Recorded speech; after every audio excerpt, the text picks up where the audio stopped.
ఆదికాండం 19వ అధ్యాయము 16వ వచనాన్ని మనం చదువుకుందాం. ఆదికాండం 19వ అధ్యాయం 16వ వచనం. 16వ వచనం లేదా 15-16 వచనాలు మనం చదువుకుందాం. తెల్లవారినప్పుడు ఆ దూతలు లోతును త్వరపెట్టి, లెమ్ము, ఈ ఊరి దోష శిక్షలో నశించిపోకుండా నీ భార్యను ఇక్కడనున్న నీ 2 కుమార్తెలను తీసుకొని రమ్మని చెప్పిరి. అతడు తడువు చేసెను. అప్పుడు అతని మీద యెహోవా కనికర పడుట వలన ఆ మనుషులు అతని చేతిని, అతని భార్య చేతిని, అతని 2 కుమార్తెల చేతులను పట్టుకొని వెలుపలకు తీసుకొని వచ్చి ఆ ఊరి బయట ఉంచిరి. వీళ్ళ ప్రాముఖ్యంగా 16వ వచనాన్ని చదువుదాం. అతడు తడువు చేసెను. అప్పుడు అతని మీద యెహోవా కనికర పడుట వలన ఆ మనుషులు అతని చేతిని, అతని భార్య చేతిని, అతని 2 కుమార్తెల చేతులను పట్టుకొని వెలుపలికి తీసుకొని వచ్చి ఆ ఊరి బయట ఉంచిరి. ప్రార్థన చేసుకుందాం. పరిశుద్ధుడా, ప్రేమ కలిగిన తండ్రి, సర్వాధికారి, మీకు స్తుతులు స్తోత్రములు చెల్లిస్తున్నాం.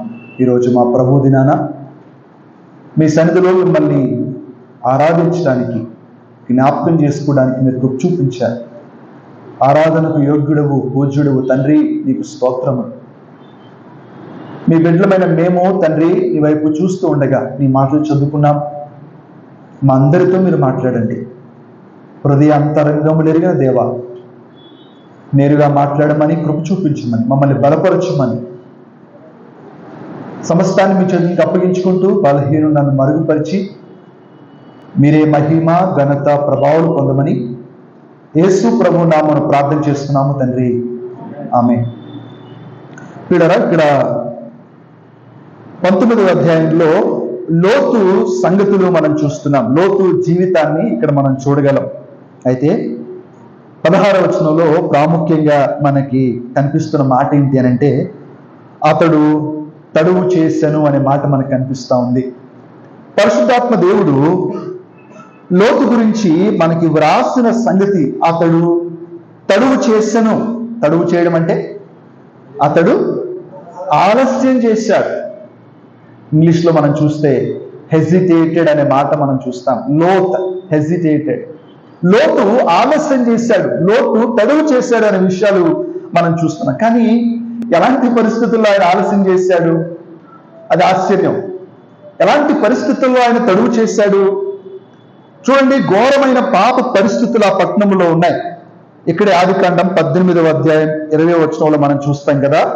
మరియు యెహోవా సొదొమ గొమొర్రాలను గూర్చిన మొర గొప్పది గనుక వాటి పాపము బహు భారమైనది గనుకను అన్నాడు. ఆ పట్టణాల్లో పాపము ఎలా ఉంది? భారముగా ఉన్నది. ఘోరమైనటువంటి పాప పరిస్థితులు ఆ పట్టణంలో ఉన్నాయి. అయినప్పటికీ లోతు ఏం చేస్తున్నాడు? తడువు చేస్తున్నాడు. దేవుని తీర్పు ఆ పట్టణంలో ఉన్నప్పుడు కూడా అతడు తడువు చేస్తున్నట్లు మనం చూస్తాం. దేవుడు ఆ పట్టణాన్ని ఏం చేయబోతున్నాడు? నాశనం చేయబోతున్నాడు. అలాంటి పరిస్థితుల్లో కూడా ఆయన ఆలస్యం చేస్తున్నాడు. ఇంకా ఆశ్చర్యం ఏంటి అని అంటే, 2 దేవదూతలు ఆయన పక్కన ఉన్నప్పుడు కూడా ఆయన ఏం చేస్తున్నాడు? ఆలస్యం చేస్తున్నాడు. లోతు లాంటి ప్రజలు ఈరోజు చాలా మంది ఉన్నారు. ఆలస్యం చేస్తాం, తడువు చేస్తాం, దేవుని దగ్గరికి రావడానికి ఆలస్యం, దేవుని గురించినటువంటి విషయాల గురించి అనేక సందర్భాల్లో తడువు చేస్తున్నటువంటి ప్రజలు ఈరోజు చాలా మంది ఉన్నారు. అందుకేనేమో కొత్త నిబంధనలో కూడా ప్రభు మనకి జ్ఞాపకం చేశాడు. చూడండి, లూకాసు వార్త 17వ అధ్యాయము. లూకాసు వార్త 17వ అధ్యాయం మనుష్య కుమారుని దినము ఎలా ఉంటుందో చెప్పడానికి లోతును జ్ఞాపకం చేసినటువంటి విషయాన్ని మనం లూకాసు వార్త 17వ అధ్యాయంలో మనం చూస్తున్నాం. లూకాసు వార్త 17వ అధ్యాయము 28వ వచనం చూడండి. లోతు దినములలో జరిగినట్టును జరుగును. జనులు తినుచు, త్రాగుచు, కొనుచు, అమ్ముచు, నారు నాటుచు, ఇండ్లు కట్టుచూ నుండిరి. అయితే లోతు సొదొమ విడిచిపోయిన దినమున ఆకాశం నుండి అగ్ని గంధకములు కురిసి వారిని అందరినీ నాశనము చేశాను. ఆ ప్రకారమే మనుష్య కుమారుడు ప్రత్యక్షమగు దినమున జరుగును అన్నాడు. 31వ వచనంలో చెప్పారు కదా, ఆ దినమున మిద్దె మీద ఉండువాడు ఎంట ఉండు తన సామాగ్రిని తీసుకొని పోవుటకు దిగకూడదు, అలాగే పొలములో ఉండువాడును తిరిగి రాకూడదు అని చెప్పాడు. మనుష్య కుమారుని ప్రత్యక్షమగినప్పుడు ఎలాంటి సంగతులు ఉంటాయి అంటే, లోతు లాంటి దినాలు ఉంటాయి. జనులు తింటారు, త్రాగుతూ ఉన్నారు, కొనుచున్నారు, అమ్ముచున్నారు. మరి సర్వము సాధారణంగా జరుగుతుంది. ఎలా జరుగుతుందండి? అంతా మామూలుగా, అంతా సాధారణంగా జరుగుతున్నటువంటి దినాల్లో ఆయన ప్రత్యక్షమవుతాడు. ఆయన ప్రత్యక్షమైనప్పుడు ఆయన వెంట వెళ్ళడానికి మనం సిద్ధమేనా? లోతు ఏం చేస్తున్నాడు? తడువు చేస్తున్నాడు. లోతు తడువు చేస్తున్నాడు. లోతు ఆలస్యం చేస్తున్నాడు. ఇలాంటి లోతు గురించి పేతురు పత్రికలో కూడా రాయబడింది. చూడండి, 2వ పేతురు పత్రిక 2వ అధ్యాయము, 2వ పేతురు పత్రిక, పేతురు రాసిన 2వ పత్రిక 2వ అధ్యాయము 6వ వచనాన్ని చూద్దాం. మరియు ఆయన సొదొమ గొమొర్రాలను పట్టణములను భస్మము చేసి ముందుకు భక్తిహీనులకు వారికి వాటిని దృష్టాంతముగా ఉంచుటకై వాటికి నాశనము విధించి, దేవుడు వ్రాసించిన సంగతులు మనం చూస్తున్నాం. అవి ఎలా ఉన్నాయంటే మనకి దృష్టాంతముగా ఉన్నాయి. 7వ వచనం, దుర్మార్గుల కామ వికారయుక్తమైన నడవడి చేత బహుబాధపడిన నీతిమంతుడగు లోతును తప్పించెను. 8వ వచనం, ఆ నీతిమంతుడు వారి మధ్యను కాపురముండి తాను చూచిన వాటిని బట్టి వినిన వాటిని బట్టి వారి అక్రమమైన క్రియల విషయములలో దినదినము నీతిగల తన మనస్సును నొప్పించుకొనుచూ వచ్చెను అన్నాడు. ఇక్కడ లోతు గురించి రాస్తున్న మాట మనం చూస్తున్నాం. నీతిమంతుడు అన్నారు. ఏమన్నారండి? నీతిమంతుడు ఆయన ఎలా ఉన్నాడు అనంటే 7వ వచనంలో చూస్తున్నాం. దుర్మార్గుల కామ వికారయుక్తమైన నడవడి చేత బహుగా బాధపడ్డాడు. ప్రతిరోజు బాధపడుతూ ఉన్నాడు. పరిస్థితులు, బయటటువంటి పరిస్థితులు చూచి, ఆ పట్టణాల్లో ఉన్నటువంటి పాపాన్ని చూచి ఆయన ఏం చెందాడు? లోపల బాధపడ్డాడు. పాపం విషయమై బాధపడ్డాడు. 8వ వచనంలో చెప్పాడు, ఆయన వారి మధ్య కాపురముండి తాను చూచిన వాటిని బట్టి వినిన వాటిని బట్టి వారి అక్రమమైన క్రియల విషయములో దినదినము నీతి గల మనస్సును నొప్పించుకొనుచూ వచ్చాను. బాధపడ్డాడు, మనస్సు నొప్పించుకుంటూనే ఉన్నాడు. కానీ గమనించండి, బయటకి రాలేదు, అక్కడే ఉన్నాడు. ఈరోజు అనేక మంది ఇలాంటి ప్రజలు ఉన్నారు. పాపం విషయంలో పశ్చాత్తాపం ఉంటుంది, బాధపడతాం, మనస్సు నొచ్చుకుంటుంది. అయ్యో నేను పాపం చేస్తున్నాను అనుకుంటూనే ఎక్కడి దాకా రారు? దేవుని దగ్గరికి రారు. రక్షణ మరి విషయమై ఆలోచన చేయట్లేదు, తడువు చేస్తున్నాం, ఆలస్యం చేస్తున్నారు. అలాంటి ప్రజల కోసం దేవుడు ఈరోజు మాట్లాడుతున్న ఈ మాటలు గమనించాలి. ఎందుకు ఆలస్యం? ఆ దినాలు మనం గమనించినప్పుడు ప్రియులారా, లోతు దినములలో జరిగినట్టు ప్రభు చెప్పాడు. అక్కడ ఎంత పాపం అయితే ఉందో అలాంటి పాప పరిస్థితులు ఈరోజు మన చుట్టూ ఉన్నాయి. పాప పరిస్థితులు, ఎక్కడ చూసినా పాపం, ఎక్కడ చూసినా విపరీతమైనటువంటి పాపపు చర్యలు ఈరోజు మనం చూడగలుగుతున్నాం. ఇలాంటి పరిస్థితుల్లో మనసులో బాధ ఉందేమో, మనసు నొచ్చుకుంటున్నామేమో, కానీ ఎక్కడికి రావట్లేదు. ఎందుకు ఆలస్యం? దేవుని దగ్గర రావడానికి ఎందుకు ఆలస్యం? ఆయన క్షమించే దేవుడు, ఆయన కనికరము చూపే దేవుడు. ఇలా ఈ మాటలు గమనించాలి. అయితే లోతు తడువు చేయటానికి కారణాలు ఏంటి? ఆయన ఎందుకు ఆలస్యం చేశాడు? ఎందుకు తడువు చేస్తున్నాడు? ఎక్కడైతే త్వరపడాలో అక్కడ ఆలస్యం చేస్తున్నాడు. ఆ పరిస్థితిని బట్టి, ఆ ఉగ్రత వెంటనే తన వెనుకే పొంచి ఉన్నప్పుడు కూడా ఆయన ఏం చేస్తున్నాడండి? ఆలస్యము చేస్తున్నాడు. ఎందుకు ఆలస్యం చేస్తున్నాడు అనంటే కారణాలు చాలా ఉంటాయి. కానీ ఒకే ఒక విషయాన్ని నేను జ్ఞాపకం చేయాలనుకుంటున్నాను. అదేంటి అనంటే, లోతు దేవునితో సహవాసములో లేడు. లోతుకు దేవునితో సహవాసములో లేడు. లోతు సహవాసము లోకముతో ఉన్నది అనే విషయాన్ని మనం చూస్తున్నాం. లోతు సహవాసం ఎవరితో ఉంది? లోకంతో ఉంది. దేవునితో లేదు ఆయన సహవాసం. అందుకేనేమో తడువు చేస్తున్నాడు, అందుకేనేమో ఆలస్యం చేస్తున్నాడు. ఈరోజు చాలా మందిని అడగండి, యవనస్తుల్ని, ఎందుకయ్యా నమ్ముకోవచ్చు కదా అని అంటే నాకు ఏముందంటాడు, నాకు సమయం ఉంది అని అంటాడు. ఇది సమయం కాదు అని అంటాడు. కారణం ఒకటే ఏంటి అని అంటే అతని స్నేహం ఎవరితో ఉంది అని అంటే లోకముతో ఉంది. లోకముతో స్నేహం ఉంది కాబట్టి దేవుని దగ్గరికి రావడానికి ఆలస్యం చేస్తున్నాడు లోతు. చూడండి, 19వ అధ్యాయం ఆదికాండం మొదటి 3 వచనాలు మనం జ్ఞాపకం చేసుకున్నప్పుడు, ఆ సాయంకాలం అందు 2 దేవదూతలు సొదొమ చేరునప్పటికీ లోతు సొదొమ గవిని వద్ద కూర్చుండి ఉండని. ఎక్కడున్నాడు ఆయన? ఆయన గవిని దగ్గర కూర్చుని ఉన్నాడు. గవిని దగ్గర కూర్చుని ఉన్నాడు. లోతు వారిని చూచి వారిని ఎదుర్కొనుటకు లేచి సాష్టాంగ నమస్కారము చేసి, నా ప్రభువులారా, దయచేసి మీ దాసుని ఇంటికి వచ్చి రాత్రి వెళ్ళబుచ్చి కాళ్ళు కడుకొనిడి, మీరు పెందలకడ లేచి మీ త్రోవను వెళ్ళవచ్చును అని. అందుకు వారు, అలాగు కాదు, నడివీధిలో రాత్రి వెళ్ళబుచ్చుదమని చెప్పిరి. ఎక్కడ? ఈ మాట ఆశ్చర్యాన్ని కలిగించాలి. లోతు ఆ 2 దేవదూతలు వచ్చినప్పుడు అడిగాడు, రండి, మా ఇంటికి రండి అని అడిగాడు. ఇంటికి రమ్మన్నప్పుడు వారు చెప్తున్న మాట ఏంటంటే, మేము మేము ఎక్కడ ఉంటామంటే ఇక్కడే నడివీధిలోనే ఉంటాం. ఈ స్పందన చూడండి, ఇక్కడ 18వ అధ్యాయంలో, ఆదికాండం 18వ అధ్యాయంలో అబ్రహాము దగ్గరికి కూడా వచ్చాడు దేవుడు. 18వ అధ్యాయం మొదటి వచనం, మరియు మమ్రే దగ్గర ఉన్న సింధూర వనములో అబ్రహాము ఎండవేళ గుడారము ద్వారమందు కూర్చొని ఉన్నప్పుడు యెహోవా అతనికి కనబడెను. అతడు కళ్ళెత్తి చూచినప్పుడు 3 మనుషులు అతని ఎదుట నిలవబడి ఉండిరి. అతడు వారిని చూచి గుడారపు వాకిటి నుండి వారిని ఎదుర్కొనుటకు పరిగెత్తి నేలమట్టుకు వంగి, ప్రభువా, నీ కటాక్షము నా మీద ఉన్న ఎడలా ఇప్పుడు నీ దాసుని దాటిపోవద్దు, నేను కొంచెము నీళ్లు తెప్పించేదను, దయచేసి కాళ్ళు కడుగుకొనమని ఈ చెట్టు క్రింద అలసట తీర్చుకొనిడి, కొంచెము ఆహారము తెచ్చేదను, మీ ప్రాణములు బలపరుచుకొనిడి, తర్వాత మీరు వెళ్ళవచ్చును, ఇందు నిమిత్తము కదా మీ దాసు నిద్దుకు వచ్చి తిరనెను.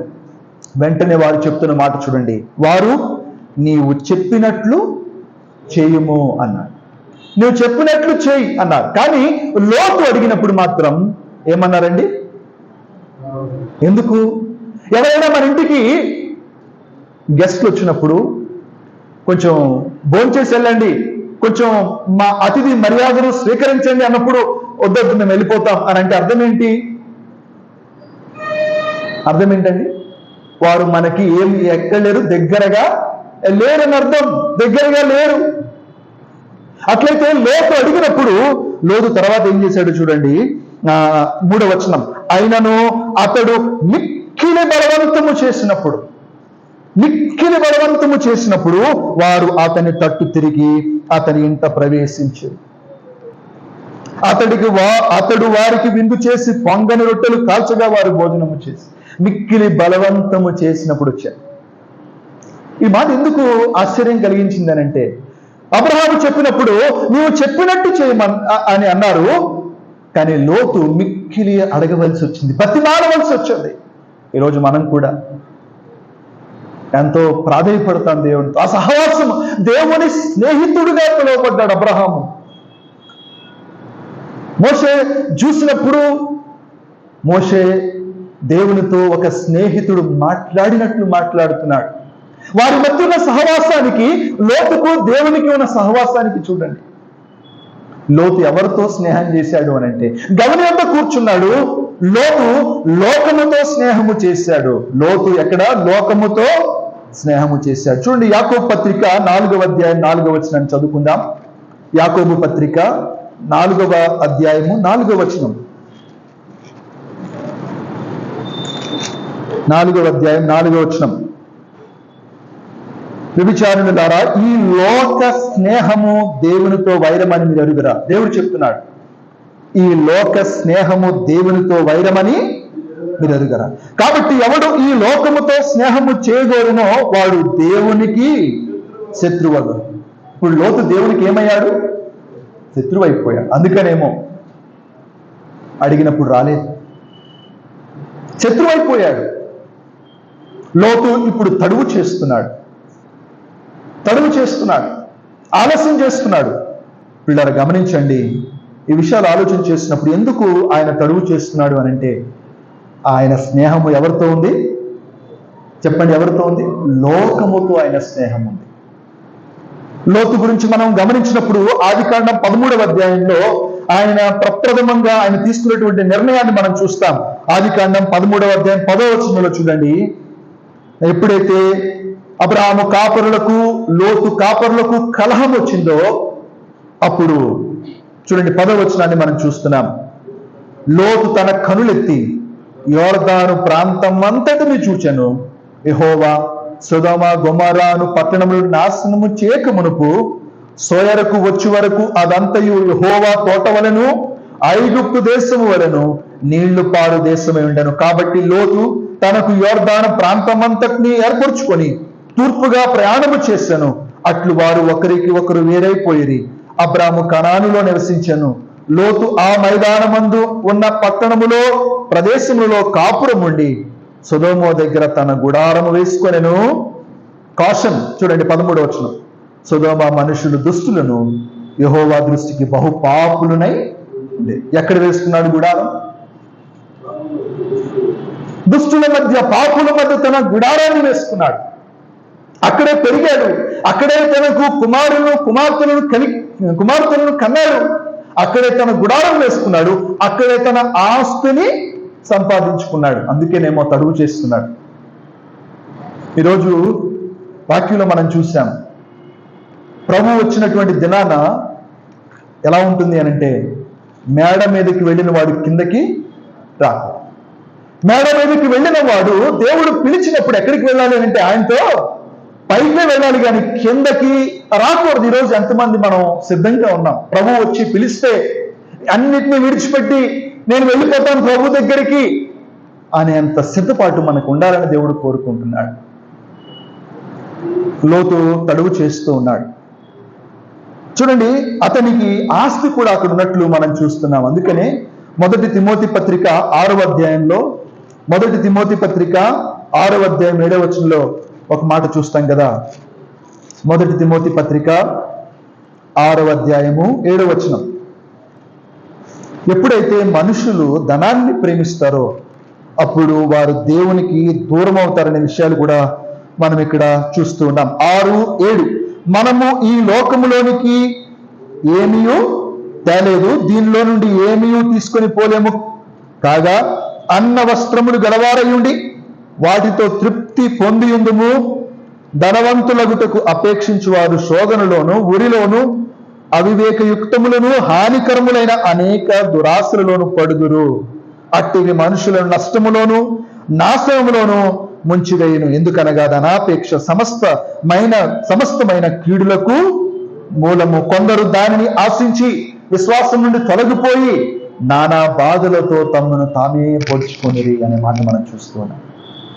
నానా బాధలతో తమను తామే పొడుచుకుంటున్నారు. ఎవరు అనంటే, ఎవరైతే ధనం మీద, ఎవరైతే ఈ లోక భోగాల మీద, ఎవరైతే ఈ లోకములో ఉన్నటువంటి మెటీరియలిస్టిక్ థింగ్స్ కొరకు ప్రయాసపడుతున్నారో వాళ్ళందరూ ఎలాంటి వారు అంటే తమను తామే పొడుచుకునేవారు. అందుకని చెప్పాడు, కొందరు దానిని ఆశించి విశ్వాసం నుండి తొలగిపోయి. బహుశా లోతు కూడా ప్రేమించాడేమో. లోతు కూడా పట్టణాన్ని ప్రేమించాడు, అక్కడున్నటువంటి మంచి మైదానాన్ని ప్రేమించాడు, అక్కడున్నటువంటి పరిస్థితులన్నింటినీ ప్రేమించాడు, లోకంతో స్నేహం చేశాడు.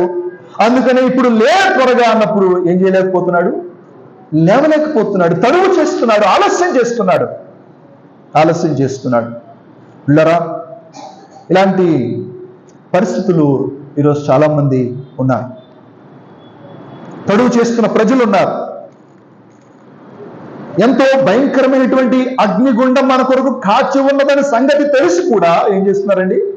తడువు చేస్తున్నారు. తెలీదా? ఎన్నోసార్లు వాక్యం వింటున్నాం. లూకాసు వార్త 16వ అధ్యాయంలో మనం చూస్తున్నాం. చూడండి, లూకాసు వార్త 16వ అధ్యాయం 19వ వచనంలో అక్కడ ఎవరి గురించి రాయబడింది? ధనవంతుడు గురించి రాయబడింది. లూకాసు వార్త 16వ అధ్యాయము 19వ వచనంలో ధనవంతుడొకడు ఉండెను, అతడు ఊదా రంగు బట్టలను సన్నపు నార వస్త్రములు ధరించుకొని ప్రతిదినము బహుగా సుఖపడుచుండేవాడు. లాజరు అని ఒక దరిద్రుడు ఉండెను. వాడు కూర్పులతో నిండిన వాడై ధనవంతుని ఇంట వాకిట పడి ఉండి అనే మాట మనం చూస్తున్నాం. ఈ సంగతి మనందరికీ తెలుసు. ధనవంతుడు ఉన్నాడు, వాడు ప్రతిదినము ఏం చేస్తున్నాడని సుఖపడుతున్నాడు. కానీ చివరికి అతని గతి ఏమైంది అనంటే, అతడు చనిపోయినప్పుడు అతడు పాతాళములో బాధపడుచు. 23వ వచనం.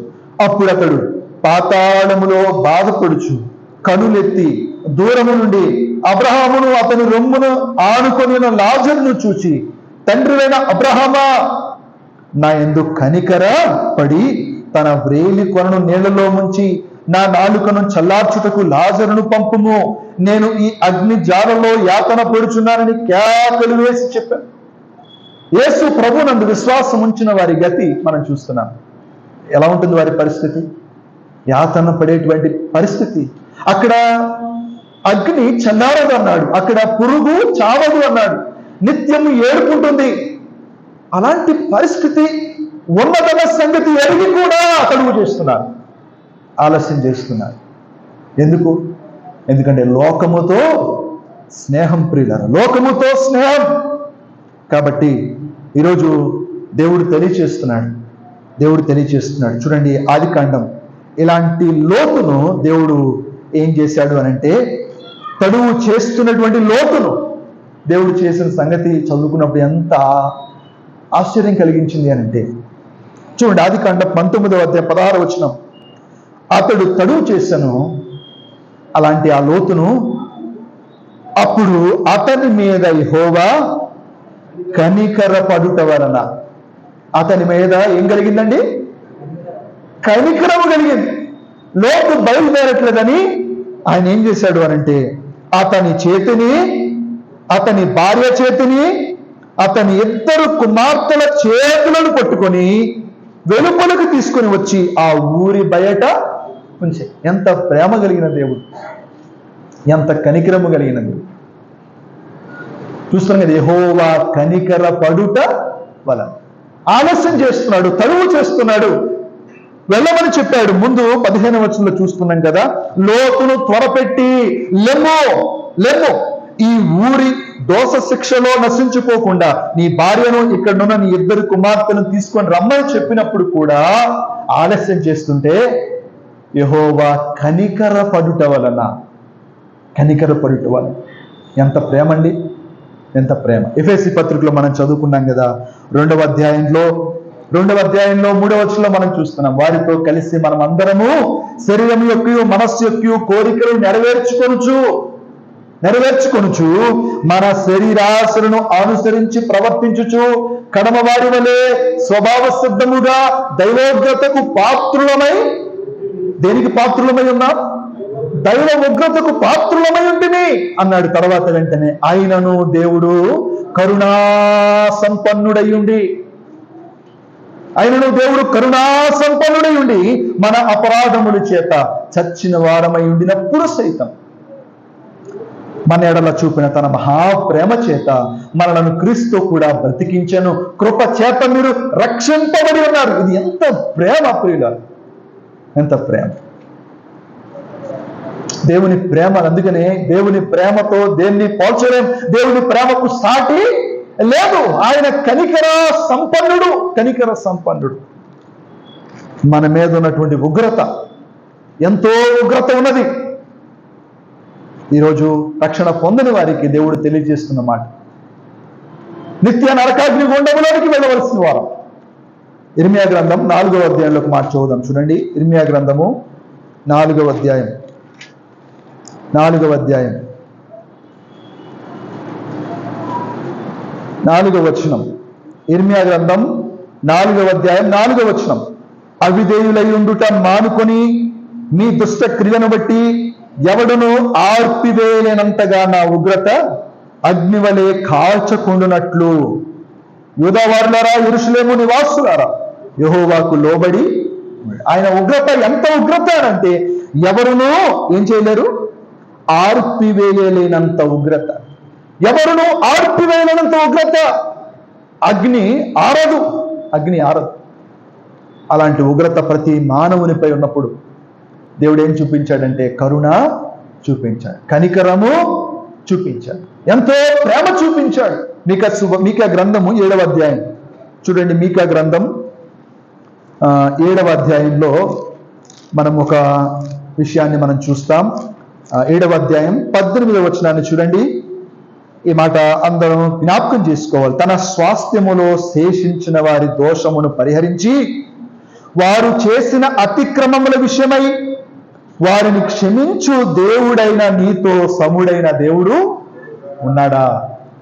ఎలాంటి దేవుడైనా? అతిక్రమముల విషయమై వారిని క్షమించు దేవుడైన నీతో సముడైన దేవుడున్నాడా? ఆయన కనికరము చూపుడు సంతోషించువాడు గనుక నిరంతరము కోపముంచుడు. ఆయన మరలా మనయందు జాలిపడును, మన దోషములను అణచివేయును, వారి పాపములన్నిటినీ సముద్రపు అగాధములో నీవు పడవేతు.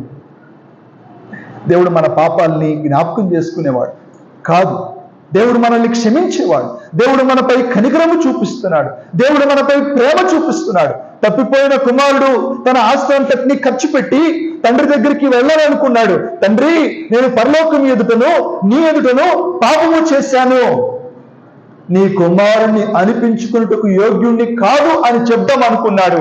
వెళ్ళాడు, తండ్రి దగ్గరికి వెళ్ళి అడిగాడు, అయ్యా నేను నీ ఎదుట పాపం చేశాను, పరలోకం ఎదుట పాపం చేశాను, నీ కుమారుని అనేలోపే ఆయన ఏం చేశాడండి?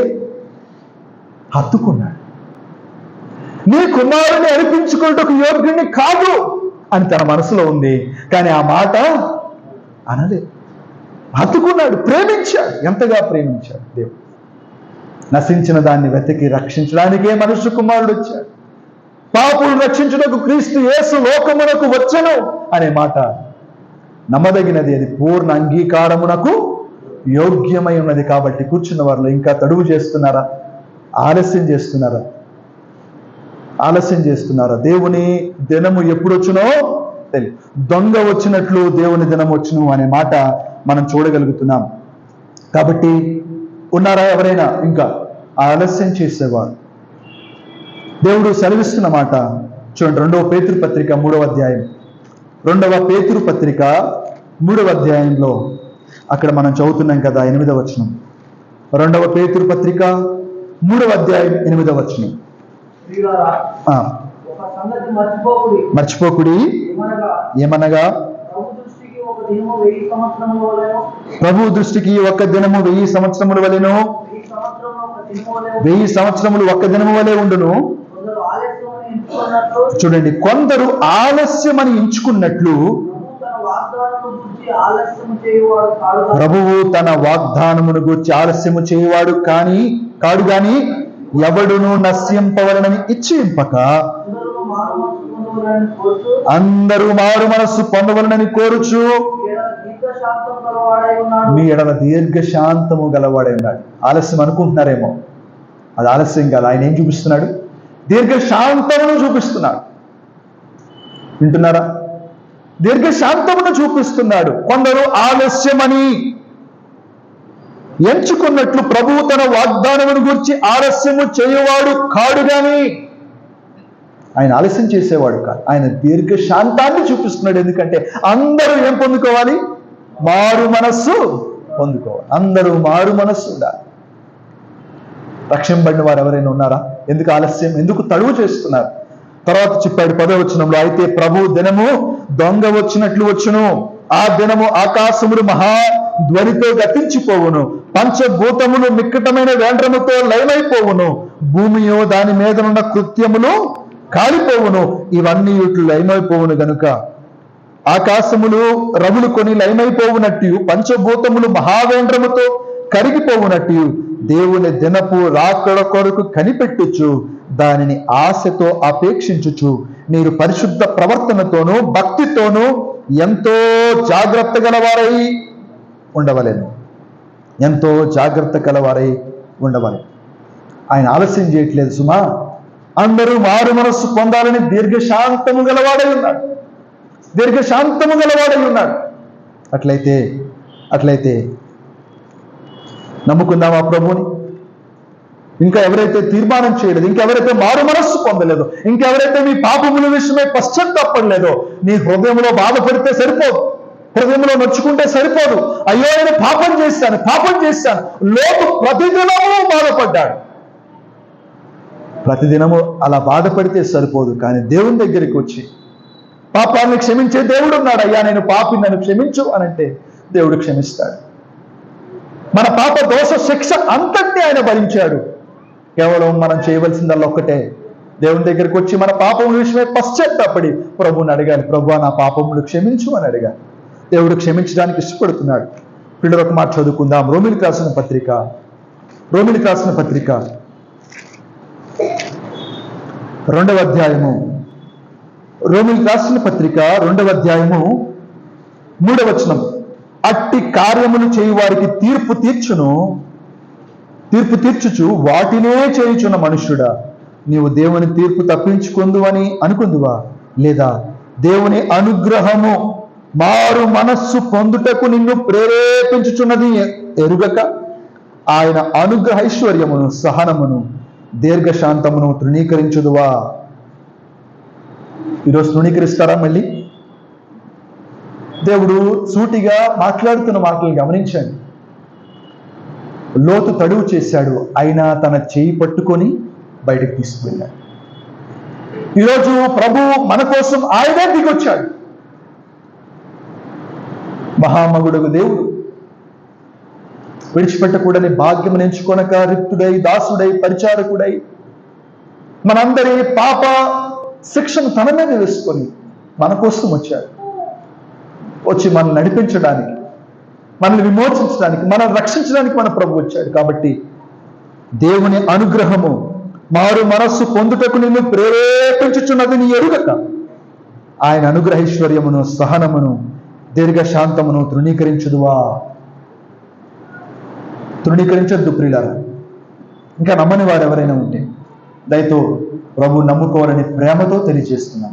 అయితే విశ్వాసులమైన మనం ఒక విషయాన్ని జ్ఞాపకం చేసుకుందాం. ప్రభు చెప్పాడు, నిజంగా ఇది కూడా చాలా ఆశ్చర్యాన్ని కలిగించింది.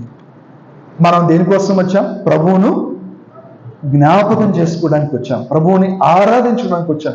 ఆ ప్రభువు తాను చెప్పిన మాటల్లో ఒకరిని జ్ఞాపకం చేసుకోమన్నాడు. ఎవరు? చూడండి, లూకాసు వార్త 17వ అధ్యాయం 32వ వచనం. ఇందాక చదువుకున్నాం. లూకాసు వార్త 17వ అధ్యాయం 32వ వచనం. లోతు భార్యను ఎవరిని జ్ఞాపకం చేసుకోవాలి? లోతు తడువు చేస్తున్నాడు. ప్రభు చెప్పాడు, లోతు భార్యను జ్ఞాపకం చేసుకోండి అన్నాడు. విశ్వాసులంగా ఇది మనకి అవసరమైన సంగతి ప్రియులారా. లోతు భార్యను జ్ఞాపకం చేసుకోండి. ఎంత ఆశ్చర్యమో కదా. లోతు ఆల్మోస్ట్ ఎలా ఉన్నాడు అంటే నశించిపోయేవాడు. దేవుడు ఏం చేశాడు? అతన్ని చేయి పట్టుకొని రక్షించాడు, తీసుకొచ్చాడు. లోతు భార్య ఆల్మోస్ట్ రక్షించబడింది, కానీ ఏమైపోయింది? నశించిపోయింది. కారణం చెప్పండి? వెనుకకు చూసింది. అందుకనేమో దేవుడు చెప్పాడు, ఏమని చెప్పాడు? లోతు భార్యను. ప్రభు వచ్చినప్పుడు వెనుకకు తిరిగే వారంగా ఉన్నామా? వెనుకకు తిరిగే పరిస్థితులు, వెనుకకు తిరిగే సంగతులు ఏమైనా ఉన్నాయా? లోతు భార్యను జ్ఞాపకం చేసుకోండి. బయటికి వచ్చింది, అప్పుడే జ్ఞాపకం వచ్చిందేమో, అయ్యో నేను కొట్టుకున్న ఇల్లు, అయ్యో నా సంపద, అయ్యో నా పెట్లో నా బంగారం, ఏమనుకుందో తెలియదు. కానీ లోతు ఏం చేసింది? వెనుకకు తిరిగి అక్కడ ఏమైపోయింది? ఉప్పు స్తంభం అయిపోయింది. పిల్లరా గమనించండి ఈ విషయాన్ని. దేవుడు మనకి తెలియజేసిన విశ్వాసులమైన మనం తడువు చేసేవారంగా కాదు, విశ్వాసులమైన మనం వెనుకకు తిరిగేవారంగా కాకుండా ముందుకే ప్రభు కలిగి, ప్రభు నేర్పిస్తున్నటువంటి మాటల్ని అర్థం చేసుకొని ప్రభువుతో పాటు సహవాసంలో కొనసాగాలని దేవుడు కోరుకుంటున్నాడు. ఎలా ఉంది మన సహవాసం దేవునితో? అబ్రహాము జీవితాన్ని మనం చూసినప్పుడు అబ్రహాముకు దేవునికి ఉన్నటువంటి సహవాసాన్ని మనం చూడగలుగుతున్నాం. చూడండి, ఆదికాండం 19వ అధ్యాయంలో ఒక మాట జ్ఞాపకం చేసుకొని మనం ముగించుకుందాం. ఆదికాండం ఆదికాండం 19వ అధ్యాయము 26వ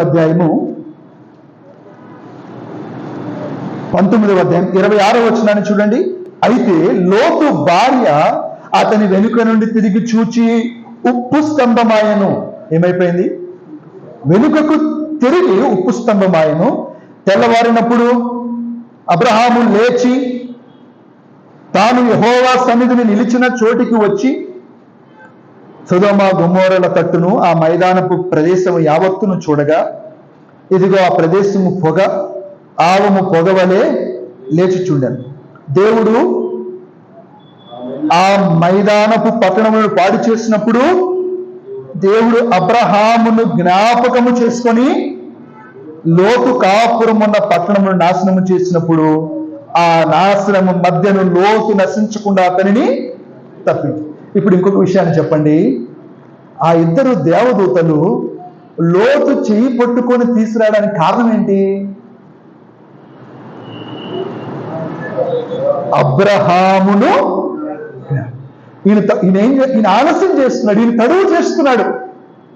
ఇంకా చెప్పాలంటే హెజిటేట్ అన్నాడు, అంటే నేను రాను అని అర్థమేమో. అలాంటి పరిస్థితుల్లో లోతును చేపట్టుకొని తీసుకెళ్ళిపోయాడు దేవుడు. కారణం ఏంటంటే అబ్రహామును జ్ఞాపకం చేసుకొని ఈరోజు ఆ కుటుంబాన్ని దేవుడు రక్షించాడు. ఆ నలుగురిని దేవుడు రక్షించాడు. 2 కుమార్తెలను లోతును దేవుడు రక్షించాడు. వెనుకకు తిరిగినటువంటి లోతు భార్య ఉప్పు స్తంభం అయిపోయినట్లుగా మనం చూస్తూ ఉన్నాం. ప్రియులారా, అబ్రహామును జ్ఞాపకం చేసుకొని రక్షించాడు. అబ్రహామును జ్ఞాపకం చేసుకున్నాడు. అబ్రహాం అడిగినటువంటి విజ్ఞాపన చూడండి. అబ్రహాం అడిగిన విజ్ఞాపన, ఆయన అడిగాడు కదా, అయ్యా మరి ఆ పట్టణంలో 50 మంది నీతిమంతులు ఉంటే ఏం చేస్తావు? ఆ పట్టణంలో 50 మంది ఉంటే ఏం చేస్తావు? 5 తక్కువైతే 28వ వచనం, 18వ అధ్యాయం 28వ వచనం చూడండి. 50 మంది నీతిమంతుల్లో ఒకవేళ 5 తక్కువైతే 5 తక్కువైనందున ఆ పట్టణమంతయు నాశనము చేయదువా అని మరలా అడిగాను. అందుకు ఆయన అక్కడ 45 నాకు కనబడిన నాశనము చేయను అన్నాడు. అతడు ఇంకా మాట్లాడుచు, ఒకవేళ 40 మంది కనిపిస్తే, దేవుడు చెప్పాడు 40 మంది కనిపిస్తే నేను నాశనం చేయను అన్నాడు.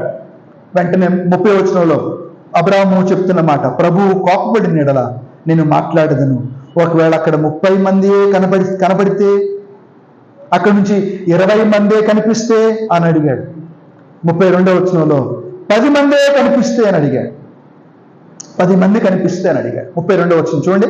అతడు ప్రభువు కోపపడిన ఎడల నేను ఇంకొక మారే మాట్లాడదను. ఒకవేళ అక్కడ 10 మంది కనబడుదురేమో అనినప్పుడు ఆయన ఆ 10 మందిని బట్టి నాశనము చేయక ఉండును అని. యెహోవా అబ్రహాముతో మాట్లాడుట చాలించి వెళ్ళిపోయాను. అబ్రహాము తన ఇంటికి తిరిగి వెళ్ళాను. అబ్రహాము ఎంతమందిని గురించి అడిగాడండి? 10 మంది గురించి అడిగాడు. అక్కడ ఎంతమంది నీతిమంతులు ఉన్నారు అంటే, వాక్యంలో పేతురు పత్రికలో మనం చూసినప్పుడు లోతొక్కడే నీతిమంతుడు.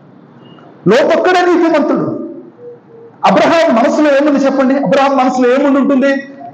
అయ్యా, లోతు ఉన్నాడు అక్కడ, నా కుటుంబం, నా బంధువు, వాళ్ళ కుటుంబాన్ని నువ్వు రక్షించు అని డైరెక్ట్గా అడగలేక 10 మంది ఉంటే, ఎందుకు లోతు ఎంతో కాలం నుండి అక్కడ ఉన్నాడు, లోతు అక్కడ పరిచయం చేస్తుంటాడేమో, లోతు అనేక మందిని రక్షించుంటాడేమో. 50 మంది గురించి అడిగాడు, 40 మంది గురించి అడిగాడు, 30 అడిగాడు, 20 అడిగాడు, 10 అడిగాడు. చివరికి అడగలేక చాలించి వెళ్ళిపోయాడు. ఇంటికి తిరిగి వెళ్ళాడు. ఇంటికి తిరిగి వెళ్ళి ఇంటికి ప్రార్థన చేస్తున్నాడేమో తెలియదు కానీ, లోతు అబ్రహాము యొక్క మనస్సును ఎరిగిన దేవుడు అబ్రహామును జ్ఞాపకం చేసుకొని లోతు తడువు చేస్తున్నప్పటికీ కూడా అతన్ని చేయి పట్టుకొని తీసుకెళ్ళాడు. విశ్వాసులంగా మనం చేయవలసిన పని ఒకటి ఉంది ఇక్కడ. ఏంటి? ఏం చేయాలండి? ప్రార్థన చేయాలి. నిజంగా లోతు ఆ పట్టణంలో ఉండి ఎవరిని రక్షించలేకపోయాడు. మన మనస్సు, మన హృదయం, మన కన్నీళ్లు ప్రభు చూసినప్పుడు తప్పక దానికి బదులు ఇచ్చే దేవుడు, తగిన సమయంలో తన ప్రజల్ని కనికరించే దేవుడు. అందుకని అన్నాడు కదా, ప్రభువా, దేవా నీలాంటి కనికరము చూపే దేవుడు నీతో ఎవరైనా సముడు ఉన్నాడా?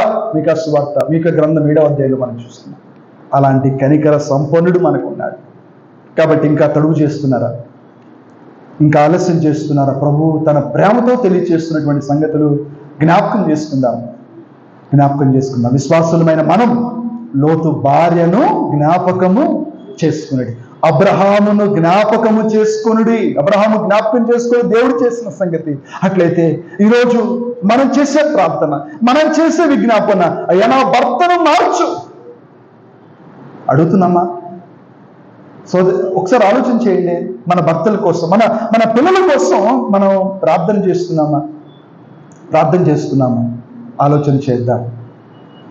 చివరిగా ఒక మాట జ్ఞాపకం చేసుకుందాం. మత్తయి సువార్త 20వ అధ్యాయంలో దేవుడు ఒక సంగతిని తెలియజేశాడు. 10 మంది కన్యకల గురించినటువంటి సంగతి అక్కడ మనం చూస్తున్నాం. 5గురు ఎలా ఉన్నారండి? బుద్ధి కలిగిన కన్యకలు సిద్ధం చేసుకున్నారు. 5గురు దేవుడు ఆలస్యం చేస్తున్నాడు అని అనుకున్నారు. కానీ ఇది ఆలస్యం కాదు, దీర్ఘశాంతం అని చూశాం. విశ్వాసులమైన మనం ఆయన ఆలస్యం చేస్తున్నాడులే అని అనుకోవడానికి వీళ్ళే. సిద్ధంగా ఉండాలి, మెలకుగా ఉండాలి. ఆయన పిలిచినప్పుడు వెనుకకు తిరిగి చూచే వారంగా కాకుండా ముందుకు వెళ్ళాలి. వెనుకకు తిరిగి అయ్యా నా కుటుంబం అని కూడా వెనక్కి తిరగడానికి వీళ్ళే. దేవుడు పిలిచినప్పుడు మన కుటుంబాన్ని మనం సిద్ధం చేసుకోవాలి. ఎప్పుడు దేవుడు పిలిచినా వెళ్ళడానికి సిద్ధంగా ఉండాలి అని మన కుటుంబాన్ని సిద్ధం చేసుకోవాలి. అందుకని అన్నాడు, అన్న పానములు గలవారమై సంతోషంగా ఉండండి అని. ఈరోజు మనం ఏదైతే కూడబెట్టుకుంటున్నామో, ఏదైతే ఉంచుకుంటున్నామో దాని విషయమై వెనక్కి తిరిగే వారంగా ఉంటామేమో. కానీ దేవుడు వచ్చినప్పుడు మిద్దె మీద ఉండేవాడు ఎక్కడికి వెళ్ళాలి? ఆయనతో పాటు వెళ్ళిపోవాలి, వెనక్కి తిరగకూడదు అన్నాడు. పొలంలో ఉండేవాడు ఒకడు విడవబడతాడు, ఒకడు దేవునితో పాటు వెళ్ళిపోతాడు. కాబట్టి అలాంటి సిద్ధపాటు కలిగి ఉందాం. విశ్వాసులంగా లోతు భార్యను జ్ఞాపకం చేసుకుందాం. విశ్వాసులంగా అబ్రాహాము చేసిన ప్రార్థన జ్ఞాపకం చేసుకుందాం. ఇంకా నమ్మని వారు ఎవరైనా ఉంటే తడువు చేస్తున్నావేమో, ఆలస్యం చేస్తున్నావేమో. దేవుడు ప్రేమిస్తున్నాడు, దేవుడు కనికరం చూపిస్తున్నాడు. కాబట్టి నమ్ముకుందాం. పాపం విషయమై పశ్చాత్తాపడి ప్రభువుని అడుగుదాం, ప్రభుకి ప్రార్థన చేద్దాం. ఒక మాట చూడండి, జ్ఞాపకం వస్తూ ఉంది. అపోస్తుల కార్యములు 22వ అధ్యాయం, అపోస్తుల కార్యముల గ్రంథం 22వ అధ్యాయం 19వ వచనాన్ని చదువుకుందాం. 22వ అధ్యాయము అపోస్తుల కార్యముల గ్రంథం 16వ వచనం. 22వ అధ్యాయం 16వ వచనం. 22:16. గనుక నీవు తడువు చేయుట ఎందుకు?